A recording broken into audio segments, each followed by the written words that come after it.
Hello, everybody.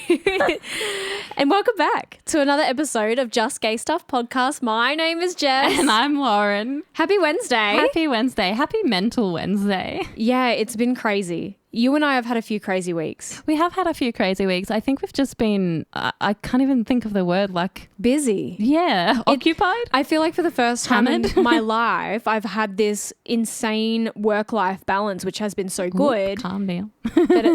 Yeah, I know, right? But at the same time, it's also just been busy, like still busy. Yeah, I think our problem is we finally have allowed ourselves time to have a social life, but with that we fill it up with all these things. Tired. Yeah. Still haven't had enough sleep. I know. So happy Wednesday, everyone. If you're listening on a Wednesday, on the day that this comes out, whether you're listening on your streaming or you're listening on Joy 94.9 FM, your favourite radio station. Well, it's our favourite radio down station. in Victoria. Yes, it is. Mostly because we have this show on there, let's be honest. And thanks, Joy, for having us. It's always been amazing. Yes. If you're listening on streaming, well, you can listen whenever.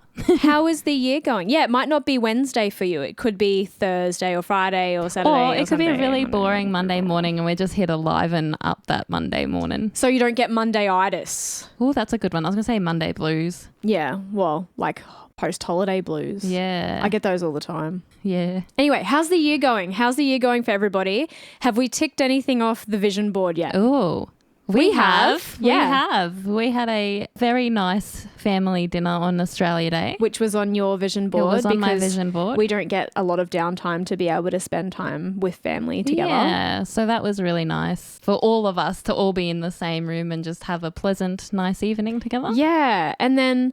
I didn't put this on my vision board. But it's definitely one on your vision board. It's because you just wanted to add another thing to the list of like busyness. I just wanted to add more hours to my week. So I started playing soccer, everyone, because yes, I was inspired by watching the Matildas. I was going to say, she thinks she's such a Tilly now. Like every other lesbian was. So I'm just joining that club and it's fun. I'm feeling really good. It's... You know how they say mental health wise, if you go out and you do some exercise, yes, endorphins, which I How did you feel after your first training though? Oh, I was fucked. I was absolutely fucked. But it was so much fun and all the girls are so nice and it's a good time. They are so nice. I found it really lovely because I was there. Lauren came as my support person. I was going to say, not for playing soccer. When Jess first told me about this idea, she was like, hey babe, there's this over 30 soccer team, blah, blah, blah. Do you want to join? And I was like, no. Like the quickest no she's ever got in her fucking life. Yeah. I was like, absolutely not. Yeah. But I will be your moral support. It was good. It was good. You didn't have to come with me, but I really appreciate it. No, I think it was good. Like, you never know what people are like in that first initial sense. But all the girls are really lovely. Even yesterday not yesterday because it's Wednesday, but even the last training session you went to, you forgot your drink bottles. So, and you know, everyone, I just want to say how awesome Lauren is as a partner. I forgot to take a drink bottle to my sporting event. That's because you made your best friend join the team. I did. Yay, go Carly. And then Lauren drove separately to the sports ground to give me my water bottle. I did. You are the best. Thank you, my love. But you know that. I do. You do. That's I do. You tell me this all the time. So I am greatly appreciative and you are also the best. But I can't take the credit for driving because your mother did. That's cool. She's awesome too. Speaking of sport. Ooh. Today is another educational episode. I love educational episodes. We're here for the queer learning. Do you know, I was just thinking. I'm just going to coin that. You're going to queer learning? Yeah. If we ever had to take a test to become like officially queer, like a citizenship. Oh, I would fail the fuck out of it. No, but we've been doing these educational episodes. Since doing it, I might be a bit better. But we're just going to help everybody get their queer citizenship. This is what this is about. Oh, I love it. But originally I would have failed if we hadn't have done these educational episodes. Same. I feel like I knew fuck all. There's some of those like underlying things you think as the queer community we should know, but we just don't. No, we don't. Because there's not enough education when it comes to queer people. But so we are here for that. That's where we're coming in. This week's educational episode is going to be about a little event called the Gay Games. Ooh, what is the Gay Games? Look, I'm just kidding when I say little event. Oh. Because it's actually a massive event. Ooh. And we're going to tell you in this episode why everyone needs to know about the Gay Games. That's true. I've never heard of the Gay Games before at all. Yeah. So tell me what you know about them. the name that you just read to me. Literally. Well, that was the same as me before I started researching this. And I'll get into why I wanted to do this episode at the end, because I kind of want to tell the whole story and wrap it up and then go nice back. little bow tie present. But luckily, if Educational present. Yeah, if you know nothing about the gay games, I'm going to give you, Lauren, and everyone who's listening, an absolute mini crash course on everything that you do need to know about them. All right, let's go. We're going to get into it. Why the games exist, when they happen, how they came to be, where they started, and possibly the most important part of the story is who started them. I love that. Everything comes from something, right? This podcast came from you and I. From little things, big things grow. Yeah, okay. That's not where I thought we were going with this. Don't sue me, Paul Kelly. Yeah, I don't know what I was going to say then. You threw me off guard. Sorry. Well, let's start this little journey. The journey starts with a very important man who was an Olympian himself. Really? And his name was Tom Waddell. And we can't possibly learn anything about the gay games without first learning about how special Tom was as a person. He was a brave, fearless man that together with some close companions created what we now know to be the gay games. That's cool. And well, you're just learning about the gay games. Yeah. Maybe some of our listeners are just learning about the gay games too. And how funny, like we're all in the queer community, but we don't know there's a gay games. Yeah, that's wild to me. What the fuck? Yeah. I know. Just think of all the people from the gay games that we could have been talking to by now. I know. Just so everyone knows, this story is a little bit of an emotional roller coaster. I'm just going to put that out there. Where's the tissues there? Yeah, well, there is a box right there. That's right next to me. It's all right. Okay, you may proceed. I also want to give a tiny little trigger warning because I will be saying that dreaded FAGGOT word, but it's only because of the context and it was a direct quote from Tom. So let's start with who is Tom? Who is Tom? Tom Waddell was born on November 1st, 1937 and grew up in Wyckoff, New Jersey in the USA. Tom said from an early age that he knew he was different from the other kids. He knew he was a bit more sensitive than the other boys, and he seemed to care more deeply for specific things than them too. But this person, though knowingly different, was a person that he loved very much and didn't forcibly want to change. Tom, going through his formative years in the 50s and experiencing sexuality being that absolute taboo subject, felt that when it came to coming to terms with his sexuality, that he felt like he was the only homosexual in the whole world. Well, you would feel like that because there was nothing. Like you said, it was very taboo, very illegal against the thing. That wasn't what men did. And you think about how isolating it is for some people now. Think about all that time ago it back then, in the 50s. It's just, it wasn't talked about. You knew because, I mean, Oscar Wilde, who we spoke about last week, that was the 1800s, right? So we've always been here, but the fact it wasn't aired. It wasn't aired. It wasn't spoken about as much, or people were unfortunately put in this minority where you're scared and out of fear, you retreat into the closet or into the shell and you don't. And talking about it being aired, it was only ever aired as someone's dirty laundry. Yeah, exactly. It was never positive. No, never positive. And you didn't have representation.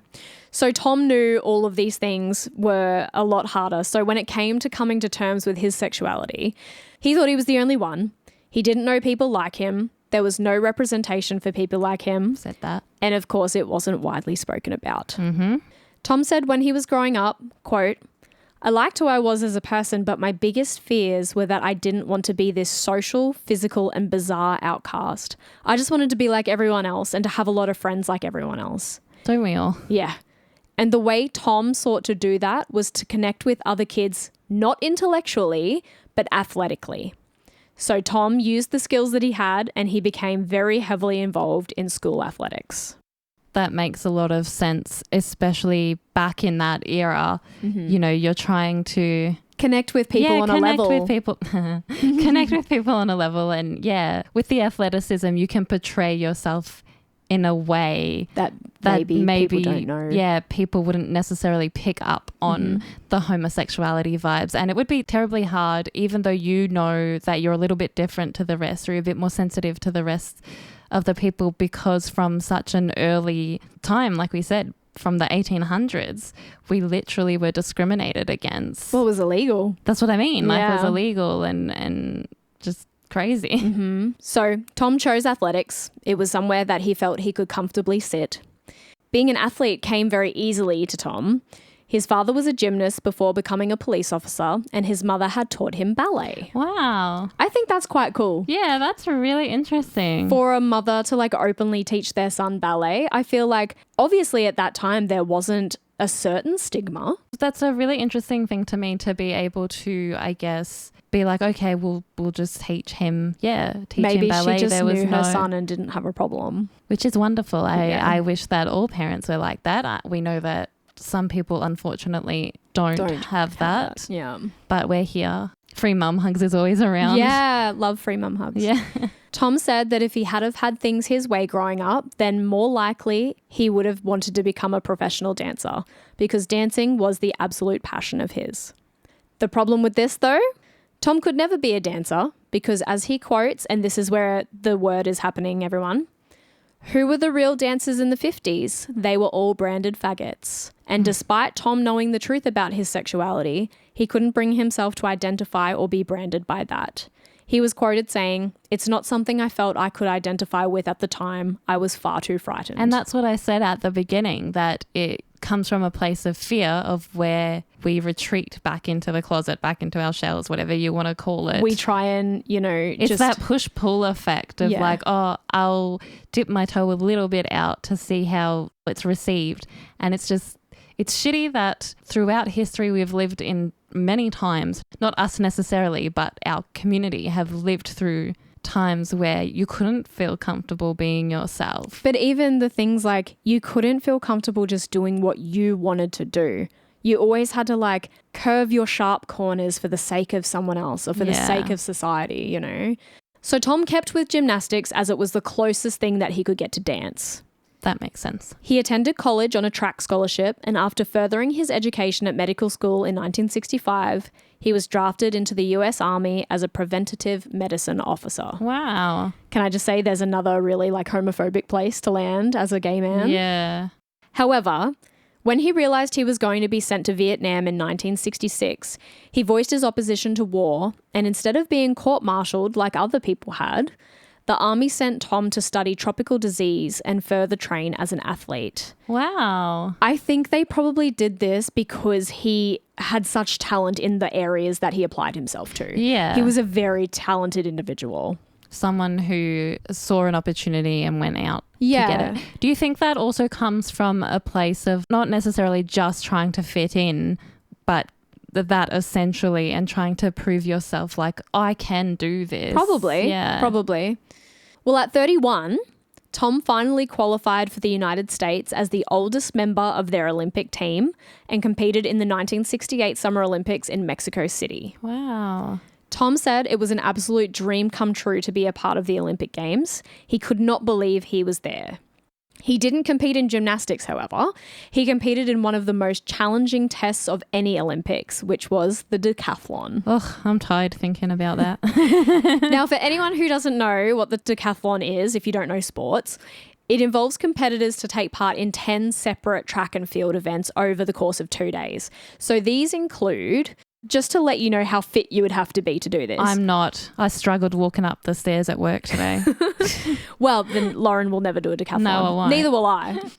Day 1, the 100-meter sprint, long jump, shot put, high jump, and a 400-meter race, only to be followed up on day 2 by 110-meter hurdles, discus, pole vault, javelin, and finishing with a 1,500-meter run.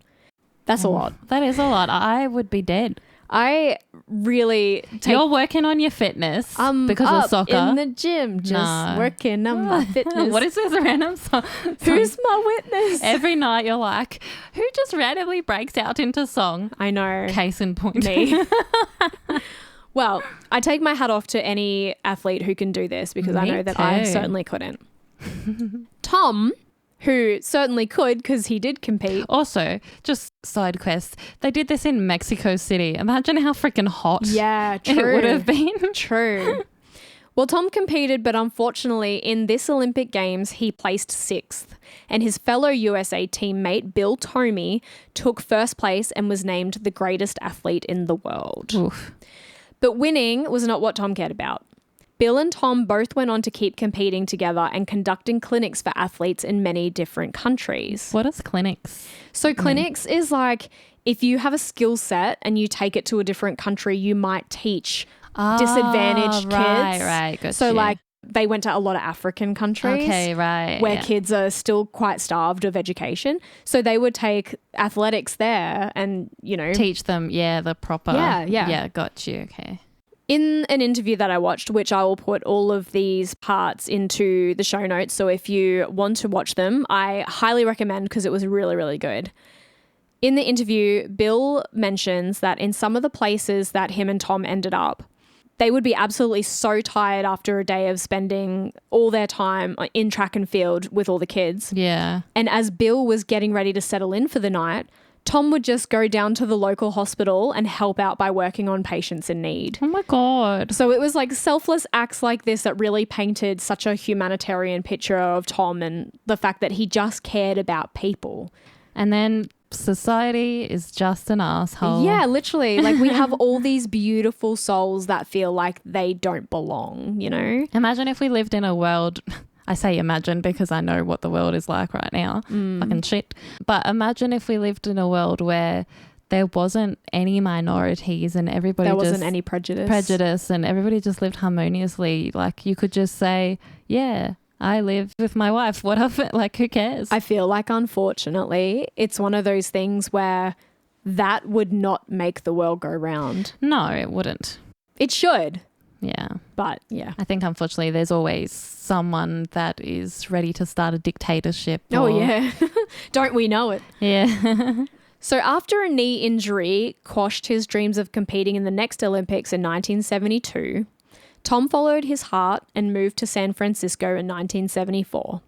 San Francisco being a widely accepting city of the queer community, Tom felt that stepping out of being a professional athlete, he could start to live his life a little more authentically, as this was impossible to do while representing your country.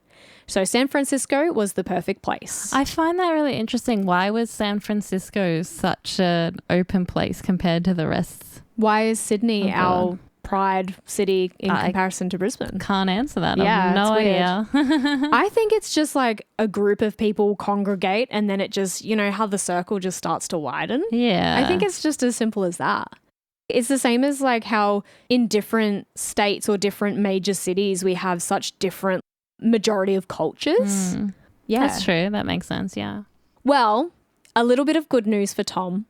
He finally found love in 1975 when he met Charles Deaton, a man who was 12 years older than him. Wow. But their romance sparked, and after celebrating a year together on October 11th, 1976, they were actually featured on the cover of People magazine, making them the first gay couple to be featured on the cover of a major international publication. Really? Isn't that cool? That's really cool. I love that. I want to see that photo. Actually, yeah, I should look it up. Yeah. And then I should link it. Yeah. In the early 80s, Tom met Sarah Lewinstein. That's not a Jewish name if ever I've heard one. Well, Sarah is a very important other half to this story. Ooh. She's a gold medalist herself, competitive softballer. Wait, before you read the last part, I only read competitive softballer and then I was like, is she? Competitive lesbian. Yeah. She wasn't a competitive lesbian. She was just a lesbian. Sarah said that Tom and herself struck up a friendship instantly, like two kindred spirits had found each other. The pair bonded over the fact that as sports people and Olympians, they had to remain closeted over their competitive years. Sarah stated that allowing yourself out of the closet while being an Olympian or a high-end athlete only opened you up to all kinds of harassment, not just by the media, but even in the locker rooms, and that then becomes fear for your own safety. Yep. And we still see it today. There's always a fascination that we have with celebrities or sports people. That's so true. And who they're dating, and it becomes more lucrative if they happen to be queer. It's really true. I think, especially talking about Matildas in the World Cup and all of that, we watched an interview with Lani, I think it was. No, you're reading Macca's book. Oh, yeah, I was reading Macca's book. I thought it was Lani's interview. Maybe it was both of them because, both queer. But yeah, reading Macca's book, and she was talking about in every interview, someone asks her about her relationship status. Someone asked her about her relationship or about how it's going or what, whereas none of the men get asked that stuff. And it's like, even if they were queer, they don't get asked that. Is it a woman issue? Is it a queer issue? It's like, why the fascination? And I mean, I understand to an extent when you love a player or you love a person, you want to know all these things about them. But certain things when you're talking to them about their craft. Yeah, I was going to say, I think the thing is they want to be known and celebrated for their craft, not known by who they're dating. You don't want to be going to an interview being like, oh, yeah, that game was great. You won this, blah, blah, blah. But who are you seeing now? What? Well, it's kind of like, and this is a little bit off topic, I suppose, but Mary Fowler is dating Nathan Cleary. Yeah. And all we see at the Matildas games, if he's there, is pictures of him on the big screen. Isn't it the same argument at the moment with Taylor Swift and Travis Kelce? Yeah. So everyone's getting the shits because they're at the game together, and instead of putting the game on the big screen, all the cameras are on Taylor Swift. Like, who gives a shit? Nobody. Even Taylor Swift didn't give a shit. I know. Well, back to Sarah and Tom. Yeah. Sorry for taking a little side quest. Yeah. Sarah said Tom was floating the idea to found a gay Olympic Games. Ooh. And he knew straight away that Sarah was the person to help him achieve the vision. I love this idea already. The gay Olympic Games were going to be a place where every athlete that competed could compete as themselves as a whole, openly and not having to hide any parts. Wouldn't that be wonderful? Wouldn't it? The Gay Olympics would also be a place for allies. It was a place for everybody, and that was the point. That part right there. Yeah. That part, 100%. I think that's the biggest problem. I know we've spoken about this before, and I'm sure this will come up in this conversation about people always going, how come the gays need their own Pride March? It's and like, how you come can the come. gays need their own sporting events? And how come they this? Well, because we live in a place of fear for so long that we're just trying to find a place for acceptance. Literally. And love. And like, we're just out to have a big old fucking party that you're all invited to. And Tom and Sarah were working tirelessly to get that big ass fucking party off the ground. They didn't have a lot of money between them. They fundraised as much as they could. They did car washes. They did car boot sales.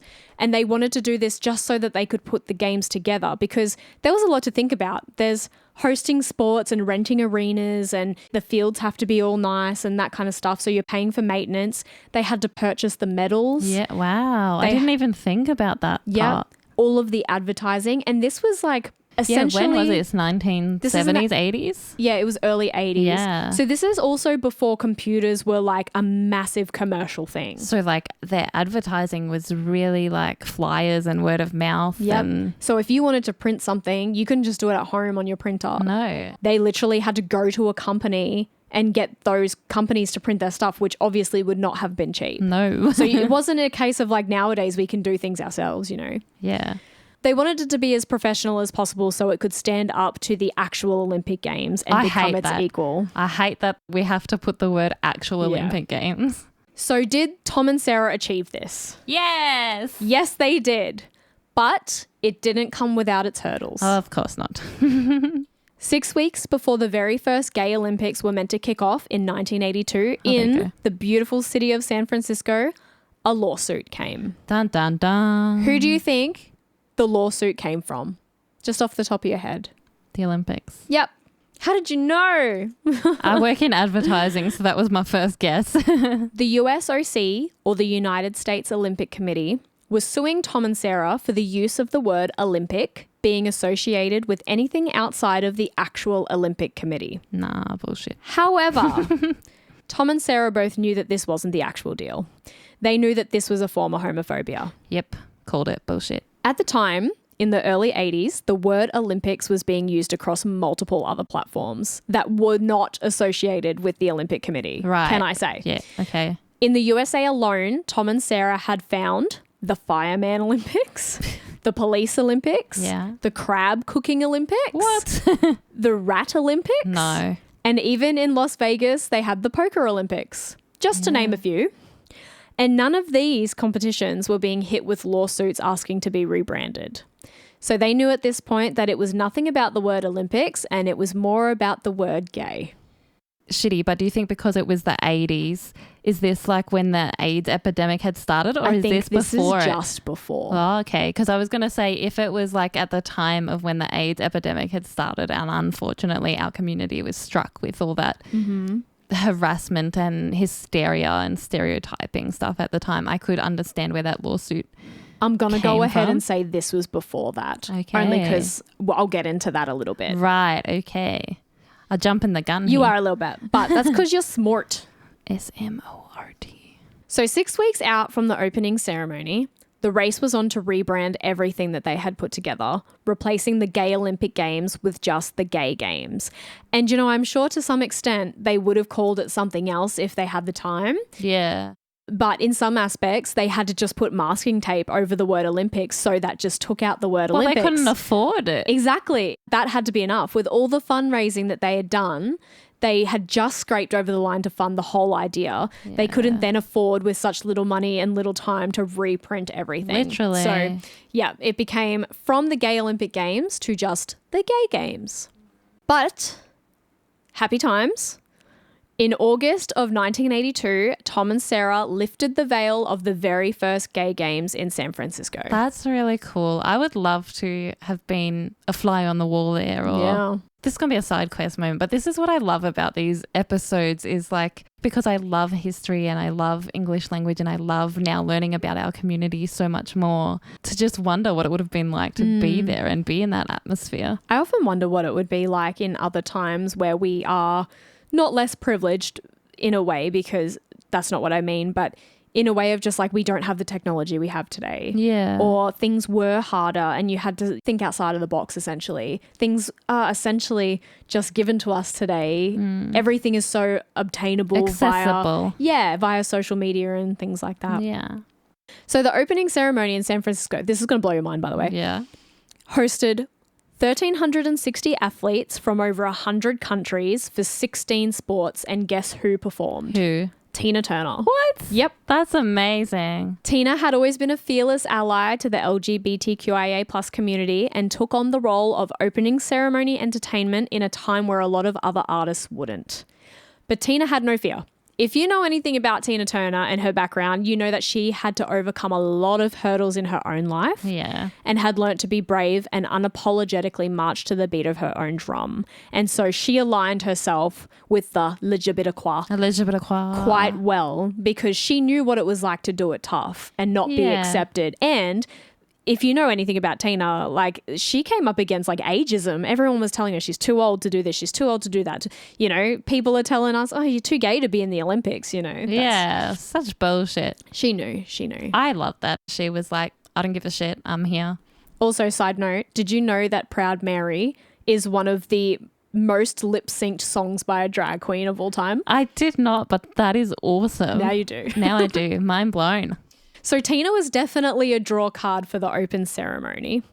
Sarah Lewinstein said that herself and Tom had no idea in the beginning how the games would be received, but the overwhelming support and the sold-out arenas still are such a fond memory for her. Wow. It allowed them to feel successful and that others also believed that the Gay Games were needed. I think that's so beautiful. Sold out. Sold out, bitches. Sold out. And I think that's such a beautiful thing, going from they tirelessly fundraised and printed and had to go through this ordeal with the Olympics committee and change things, and yet it was still sold out. Be that like wash of relief. Yeah, the relief that we didn't do all this for nothing. It was still here.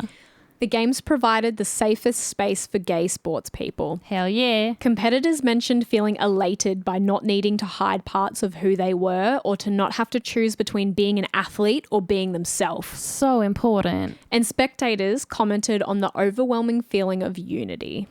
It's just a warmth feeling. When you hear the word unity, what do you think of? Warmth.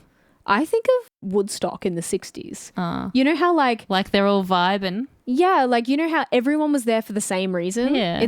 That's like the vision I get, but I think now it'll be replaced with the visions I've seen of what the Gay Games were. To me, unity just, warmth. But I understand your vision of like the Woodstock just being there together vibing for the same thing. Yeah, it's like all the people in the same space. You know what I mean? So Sarah commented that she felt the Gay Games really took away the typical stereotypes that surrounded homosexuals and just made everyone an athlete, which was their sole purpose for being there. Again, super important. Yeah. After the success of the games, Sarah said that she had felt such a connection with Tom that she asked him to father a child with her. What? Yeah. A lesbian and a gay guy having a child. Oh my God. Shock horror. Tom said he always wanted to be a father, but he didn't really know what that would look like for him as a homosexual man. It wasn't a typical proposal for the time, an out lesbian and an out gay man becoming parents together. Sarah said at the time even the idea was frowned upon that any homosexual person would procreate or raise a family. It was always met with malice and harsh judgment. But Tom didn't have to think for too long. Sarah recalled him having tears in his eyes and saying yes straight away. Oh, that's cute. So when all was done for the first gay games, it was a giant success. Tom and Sarah went away together and conceived their daughter Jessica, who was born in 1983. Wow. At the time, Tom was also seeing public relations specialist Zon Artman, who he'd met while organising the games in 1981. Tom and Zon. Yeah, so it's obvious to me that they had a very open communication. Yeah, because clearly. You'd have to. Like, I'm not delving into someone's real personal life here, but I think Tom and Sarah obviously conceived Jessica naturally. I was gonna ask that next. I was like, was this a natural conception? Well, I feel it was. And obviously Zon was in the know. Yeah. And also Tom and Sarah ended up getting married. Really? Yeah. So that Jessica's... For the sake of the child? Yeah, so that Jessica had parents that were legally bound to each other. Wow. And I don't know if that was a case of that was less frowned upon at the time or... I think you'd have to have such great communication, like you said. Maybe they were soulmates in another life, but just were queer in this one, or who knows, I don't know. They could have been queer in the last one, but their souls refound each other again. That's exactly what Sarah said. Really? They were just kindred spirits. Yeah, wow. So about the marriage, Tom said that it was something that they thought they had to do to protect their daughter, even though him and Sarah did live their own lives. I have seen that before, and I'm not sure if it's still a thing today, but I do know that previously, looking into children as same-sex couples, there was a thing that said you had to be married so you could have parental rights. So say like if I carry our child and then something happened to us but we weren't married, I would be the biological mother and take the child away, even though you are still their parent. Yeah. But legally, according to the government... Yeah, it makes me think maybe it was something along the lines of they conceived this child and obviously he was the dad, so he's on the birth certificate.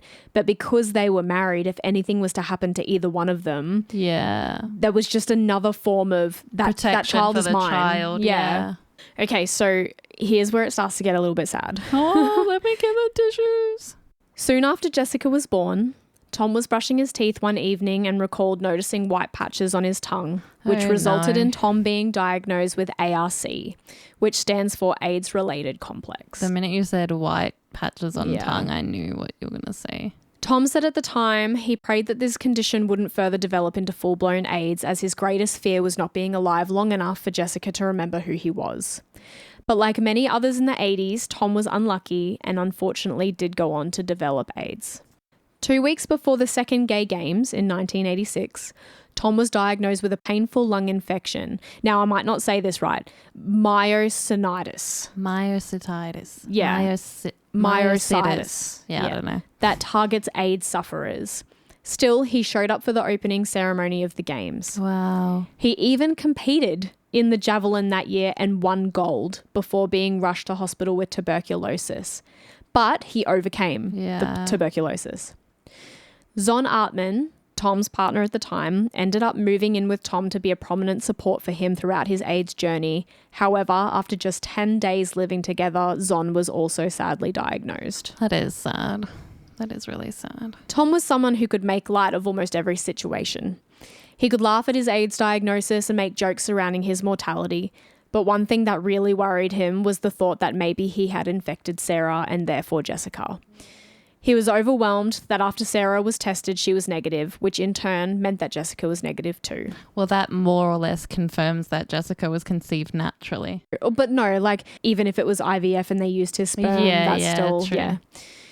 Tom's father and stepmother remained a big part of Tom's life, and he was always thankful that they stayed supportive through the trials and tribulations, regardless of his condition. They were so supportive of him. That's so good. Yeah.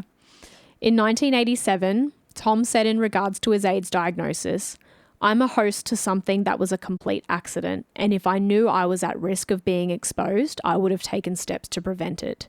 And that quote right there would ring so true for so many in the community that we've lost. It's true. But like we've said before when we've spoken about AIDS, the same thing happened with COVID. None of us knew what COVID was. When you have no education on something and there's no explanation or research, where it comes from or what. So of course you don't know what to do to prevent it. You've never been faced with this sudden disease before. Exactly. On July 11th, 1987, at the age of just 49, Tom Waddell passed away from AIDS. And while that is such a tragedy, like so many others, he has left behind a great legacy for so many. Truly. Whew, I'm getting teary. I know, me too. The Gay Games, which have since been approved by the Olympic Committee. Only took them a few fucking years. I know. Continue to celebrate every 4 years and are dedicated to Tom's memory. They have successfully been running now for 43 years in total. Wow, that's really cool. So the last Gay Games were held in 2023 in Guadalajara. I was going to say that 10 times fast. Yeah, no. Go on, try. Guadalajara. I don't even know if I'm saying it right. But they were held in Mexico. Yep. This was a postponement due to COVID, actually. They were supposed to be in Hong Kong in 2022. And the next Gay Games are set to be held in Valencia in Spain in 2026. So only next year. Oh, exciting. And Lauren and I are going to try and go. We are going to try and go, hopefully. Hopefully. Maybe our Espanol will come into use. Yeah, we've been learning Spanish for a year now, so hopefully. Don't know how much we've learnt, but... Fun fact, Melbourne did bid to host the Gay Games in 2030. However, they withdrew the bid after a lack of funding from the state government. Don't know if this was a homophobic thing. I'm not going to say it was, because they also withdrew their bid to host the Commonwealth Games in 2026, and then they were copped with that giant fine. I don't know if anyone... Why were they copped with a fine for though? So they had essentially accepted to host. Oh, they copped with a fine because they accepted to host and then they reneged on the hosting. We can't. The funny thing is, the fine cost more than it would have cost them to host. So tell me how that makes any sense. It does not.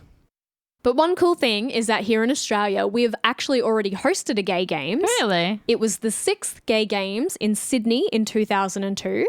And hopefully in the future, we do get to host another. I hope so. That would be awesome. And I hope it's in Brisbane because I want to be the home city. I thought you were going to say because I want to be the host then. I'll host it too. I would not say no if they asked. The reason I chose to do this episode, which I said at the beginning I would get into after, is because I saw a Facebook post talking about Melbourne's bid for the Gay Games and how it wasn't going to go ahead. And the comment section of that, like the comment section of every other LGBT thing that I see, there were some hideous comments. But the one that stood out to me was that question that you said before. Why do we need a Gay Games? Why do the gays need this? It's the age-old question. Why do marginalised sections of community or cultures need celebration? Well, let me tell you specifically, we need the Gay Games still because it's easy to say back then that we weren't accepted and all those other true statements. But here's the facts. I was going to say, I think we're still not accepted. Yeah, in a percentage, yes. The Gay Games, even with today's progression, are still relevant in combating homophobia in sport.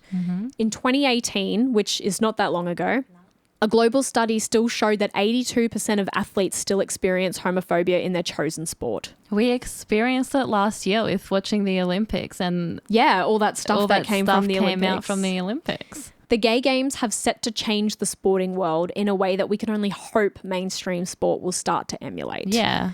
Like in other sections of society, why can't it just be, okay, you want to compete? Yeah, okay, let's just see who's the best. I hate, and we say it all the time, that hate is taught. And I hate the fact that it's like that because when we're all little kids, nobody cares whether you're black, white, straight, gay, freaking rainbow, I don't care. You just go, oh, that's a cool shirt. And suddenly you're friends and there's acceptance. Like, well, how do we suddenly change? Like, what fills our minds to suddenly change that? I think the saddest thing is people are still teaching kids hate. I know. That's where that comes from and it sucks. So before we end the episode, there's a few facts about the Gay Games that I want to share with everyone really quickly. Cool. The Gay Games have always and continue to serve as an outreach tool for those who may be isolated in the community. Super important. They have provided scholarships to a range of athletes living with HIV and AIDS, as well as disability, who wouldn't normally be able to afford or attend an Olympics. That's really cool. They have acknowledged the gender inequality and made efforts to promote the participation of female athletes and equality in roles even within the organisation. So you don't even necessarily have to be an athlete. Yeah. They make sure that there are even people with equal opportunity working for the Gay Games. That's amazing. The Gay Games also employ people outside of our community in order to provide further education and encourage heterosexual athletes to compete as well. That part is important. We're trying to bridge the gap, everyone. Bridge the gap. Inclusion as we preach. Preach. I couldn't think of the word then. Bridge the gap. And lastly, transgender athletes have been competing in the Gay Games since 1994. And that year, the Games hosted 1,500 more athletes than the 1992 Olympics in Barcelona. Wow. So the Gay Games, really cool. Tom and Sarah put the Gay Games together to try and bridge these gaps that we do have in society and to try and make an event open to everyone. Yeah. So there you have it, a little rundown on Gay Games and how they've been such a positive and important part of the community and how none of it would have been possible without Tom Waddell and Sarah Lewinstein. Literally. Their vision changed the lives of so many and continue to do so. These two people would be very proud of what they've achieved. Mm-hmm. I know that unfortunately Tom passed away, but is Sarah still alive? Yep, Sarah's still alive. Her and Jessica still live in the Bay Area in San Francisco. And every year that the Gay Games is on, Sarah says it's just another year that she thinks how special it is for her and Tom to have succeeded in what they did. It is. It's so special. And the fact that we get to sit here and talk about it today, like they created such a legacy. Mm-hmm. And I think that's what's really special because Tom did leave his mark on the world in a great way. Yeah. And it was just so unfortunate that his life was cut short due to something that was beyond his control. Yep. Yeah. Yep. It's so sad. Well, I definitely learnt things today, and I'm sure a lot of our listeners would have as well. Mm-hmm. So there you go. The Gay Games. That's a little rundown if you had no clue what they were or who started them. And that's the most important, keeping Tom's memory alive as well every time that we have a Gay Games. Thank you, Tom and Sarah. And everyone who continues to support it and continues to participate and run in it and keep it going. I think it's such a beautiful thing. And I hope that we get to go next year. Yeah. So with all that information that we've just shoved in your brain, we might let you go here. And you better remember to stay gay, motherfuckers. I'm talking about, you're talking about, we're talking about just gay stuff. Thanks for joining us on another episode of Just Gay Stuff. Make sure to follow us at Just Gay Stuff Podcast on all your socials and write to us with your stories at justgaystuffpodcast@gmail.com.